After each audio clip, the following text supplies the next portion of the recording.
Kung gituohan nimo nga ang Ginoo mobalik gid siya sama sa kawatan nga wala nimo damha. Pareha pod sa kamatayon sa tawo nga moabot ra pod sa wa pod nimo damha.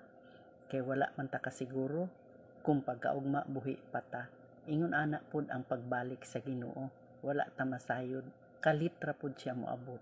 Nag-ingon diri sa 1 Thessalonians 5 verse 2 hangtod sa 3. Kamo mismo nasayod kaayo nga ang pagbalik sa Ginoo sama sa usa ka kawatan nga moabot sa gabii. Inig-ingon sa mga tawo, malinawon ang tanan ug luwas sa kakuyaw. Sa kalit moabot kanila ang kalaglagan sama kakalit sa sakit nga bation sa babay nga nagbati. So sakit kaayo inana kung ikaw mabilin inigbalik sa Ginoo ug di ka maapil sa pagkuha sa Ginoo mo na gitawag sa paglalin. Sakit kaayo.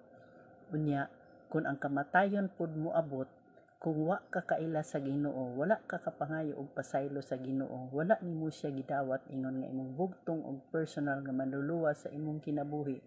Sakit po na kaayo tungod kay sigurado gyud nga adto ka sa impyerno.